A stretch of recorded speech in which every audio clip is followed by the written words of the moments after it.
Hi, welcome to Psych with Sarah. And on this platform, what we're going to do is answer questions about everything mental health, wellbeing, coaching, psychology, and hopefully give a little bit of insight and a bit of experience to know how I do psychology. So I hope you enjoy it. The question I've got asked today that we're starting off with is about depression. And one of the main questions I get is, why do I get depression? Or how does depression occur, or what can I do about it?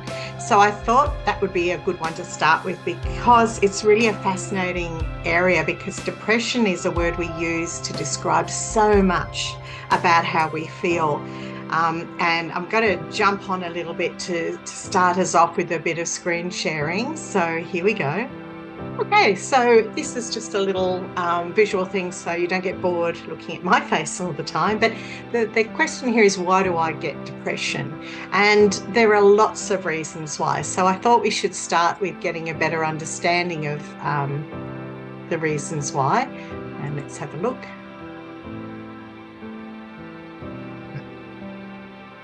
So the first thing is to understand a bit more about the word depression that is so thrown around. I mean, we talk about being depressed because, we didn't get our favourite meal, or depressed because we, the shop we love ran out of a style we want, or a parcel didn't arrive on time. So it's become a really overused word. But let's see what kind of depression you're talking about and you experience.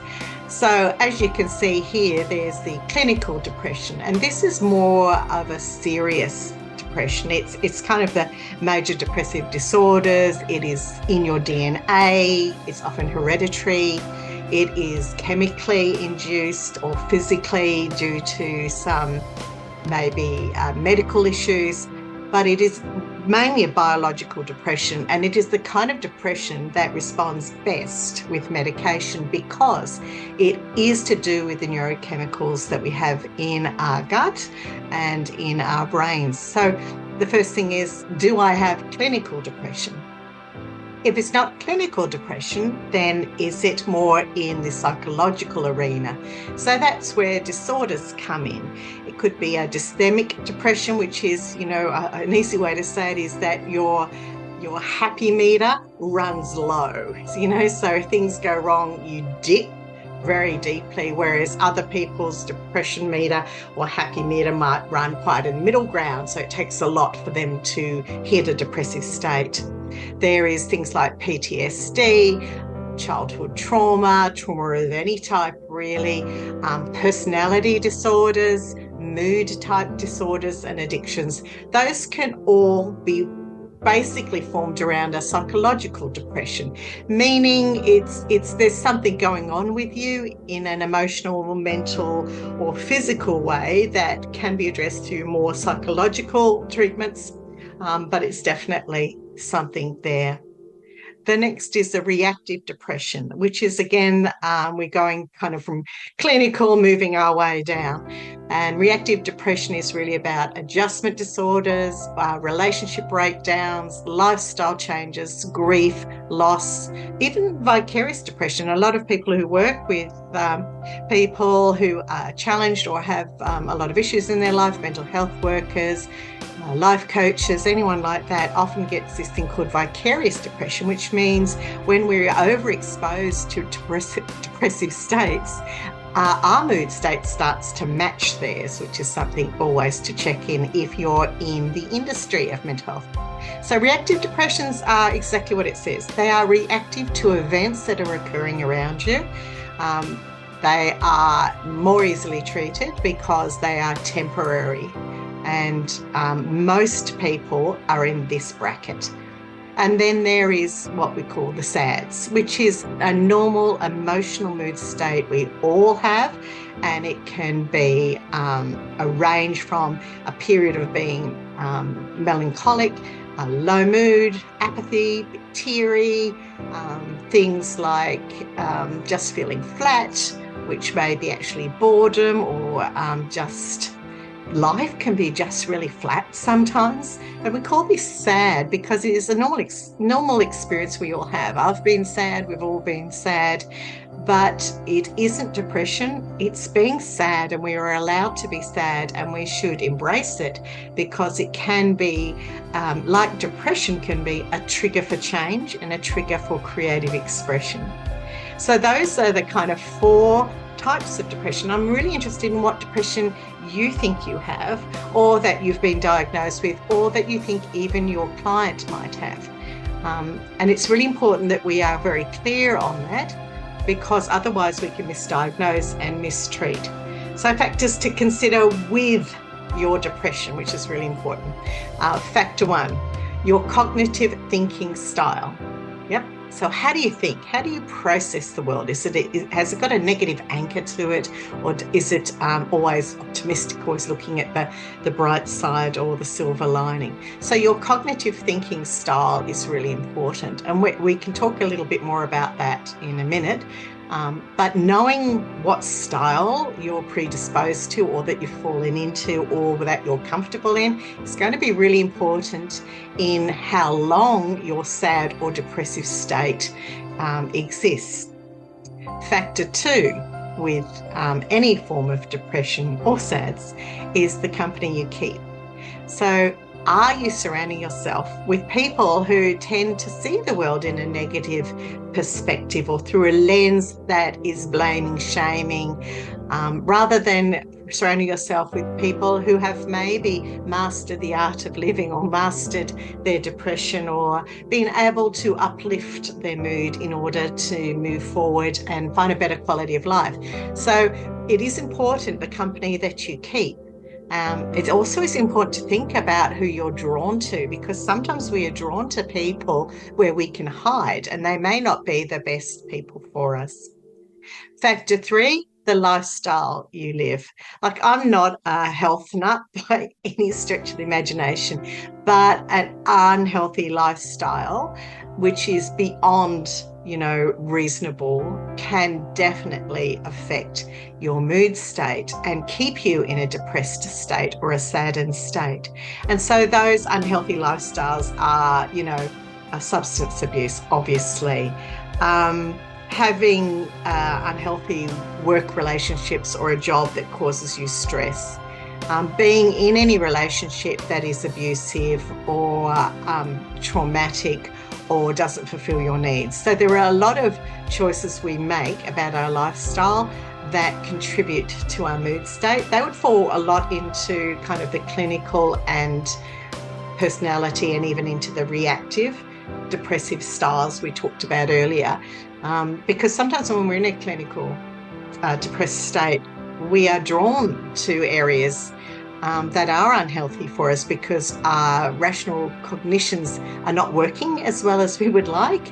And sometimes it feels easier to disappear in the chaos of life rather than try and find some sense of stability.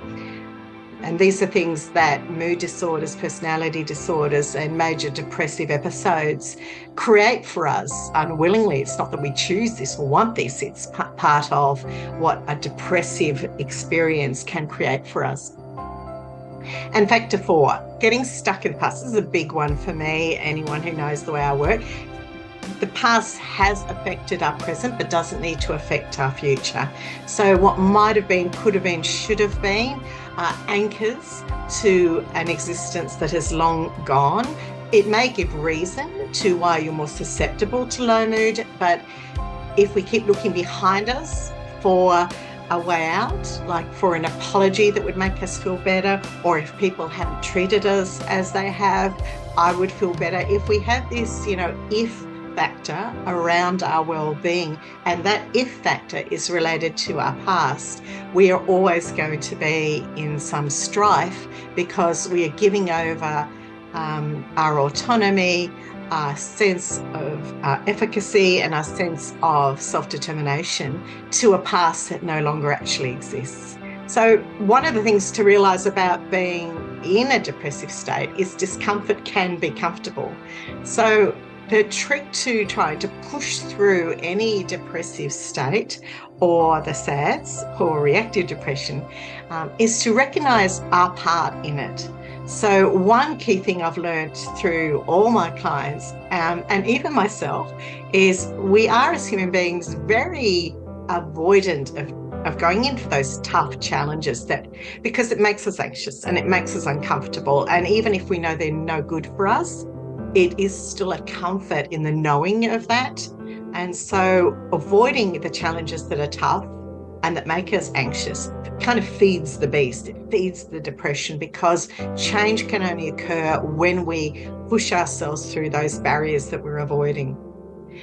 We often avoid hard choices that we believe might often make others unhappy or make us temporarily unhappy in order to be happy. And what I'm really saying there is a lot about, we all have choice in our life, and sometimes we think people have taken that choice from us and we can't make those decisions because people hold control over us, but they don't. We all have some high level of choice. Sometimes those choices are really toxic and dangerous for us, and we have to do them very carefully with a lot of support and a lot of insight and knowledge. Other choices are really relying on the fact that we don't want to make other people unhappy. Like if I wanted to take a great job in Europe, the choice would be, would I want to uproot my family? Would I want to leave my friends? And, that would make it a very tough choice. But if my happiness was to be found in that job overseas, it's kind of like this balance. Do I have a right to be happy if I make others temporarily unhappy? So choices are a key part of any depressive experience we have, because it can be the choice to get out of bed some days. That is a choice. I can lie in bed in this warmth, in the safety that I don't have to engage and do anything, can make an effort, and I can just let the depression win, or I can choose to put 2 feet on the floor and have a shower. And sometimes a small choice like that is the breakthrough moment. So never forget how important choice is in how depression will take hold and move in and become part of furniture. Another thing is our self-story might be faltered, and again, left unchallenged. There is one of my courses is heavily focused around self-stories. Those are the stories we have created throughout life, and they're from kind of feedback from others, our experiences, our failures, our successes, and our belief systems. But a self-story is usually faltered because it isn't challenged. We often believe ourselves, to be X, this person, this personality, this type. And it's only until the world comes crashing down around us that we are forced to challenge that self-story. Now, sometimes our self-stories are really productive and positive and amazing, and we need to keep them. Other times our self-stories are quite faltered and untrue, and particularly around those areas of early childhood trauma and abuse. So our self-story often needs to be challenged if we have lots of experiences of depression. We often can experience this. This one always upsets people, but I'm going to say it anyway because it's very true. We experience unconscious secondary gains from the inertia of depression. And what I mean by is everything we experience has a cause and effect. And even being depressed can relieve us of responsibility to function as an adult. It can be too depressed to go to work, too depressed to put the work into a relationship, too depressed to travel, too depressed to finish uni. It can be anything. It's not conscious. It's not like we wake up and go, oh, great, I'm going to have depression, therefore that gets me out of being an adult. It's really about dealing with life, and being depressed alleviates some of that stress and some of that confusion and anxiety and fear about us failing life. So be very mindful, and I think it's a really good thing to ask yourself, what is the secondary gain of this feeling I'm having? Is there any benefits at all that my mind, my emotional brain might be thriving off, because the alternative is having to deal with, again, those tough decisions or changes. that are presenting in my life or coming towards me. So again, secondary gain is a very strange concept, but again, the human mind is incredibly complex. And those are those things. The discomfort can be comfortable is about knowing that depression can be a comfort blanket to the mind, and the way out of depression is to become uncomfortable. So let's talk about that a little bit more, about how it resonates with you. So what we looked at is there's clinical depressions, which are really biologically based and are the hardest ones really to shift. It's not that they can't be, it's just that they require usually some form of medication and management. It's not something that you can ignore. And why people often relapse is because they ignore the fact that this is a management issue and it requires a lot of energy and support from others. And then there is the emotional, psychological, mental forms of depression, which are often associated with personality disorders or other mental health issues, mood disorders, and often trauma, abuse, those kinds of things. There's kind of the next tier down in what creates depression in our minds and bodies. The third one again was reactive depression. It's where we naturally respond to events in our life that are a little over the top, like they're not normal things that we would have to respond to.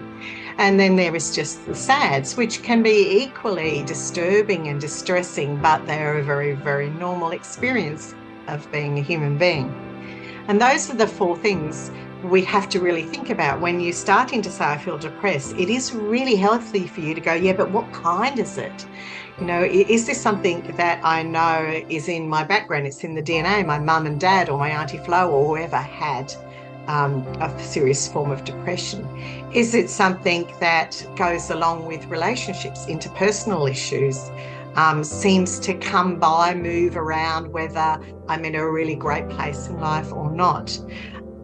Is it to do with horrors that I've experienced either in my childhood or in my line of work, or vicariously through other means, witnessing things that happen in this world of ours?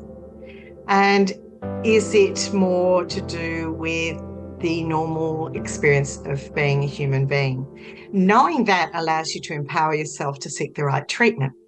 So being sad means that you need to look after yourself, of course, and self-care, and you definitely need to seek support, but maybe not with a therapist yet. Maybe friends and family and other supports that you have around you might just be able to lift your mood. I think the hardest thing about understanding depression is to realise that it is a state of being and not who you are.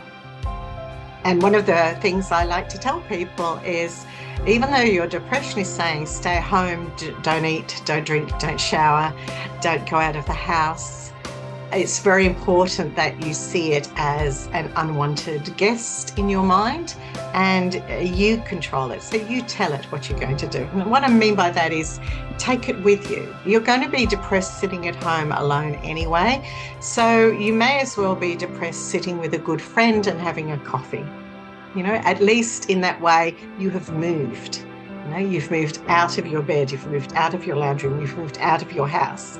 And the part about choices and challenges and the discomfort of being comfortable really fits into there, because it is much easier to say I can't be bothered, because that is what your emotional brain is telling you, and that is what your energy levels are telling you.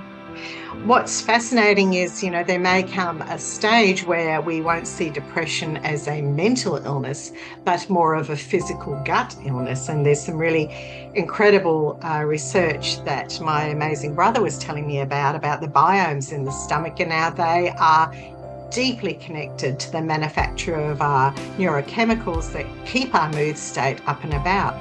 So healthy lifestyle is very important in terms of food, and the wrong kind of foods, the misuse of foods or the lack of good foods can also exacerbate a depressive state. So when you're thinking about how do I move past depression, what is depression? It is a mind-body connection. It is about comfortably being in discomfort And it is about those secondary gains that reinforce the inertia that often comes with depression. So that's just a chat about it. I hope you've enjoyed it. I'm really happy to answer any questions. And if you have a question about anything to do with coaching or psychology or well-being, you would like me to investigate and answer. And I'm not saying I know all the answers and everything, but I will certainly look into it and explore it further if I don't. Please feel free to drop me a line and DM me, and I will definitely give you a shout out and talk about it the next time we meet. Until then, look after yourself.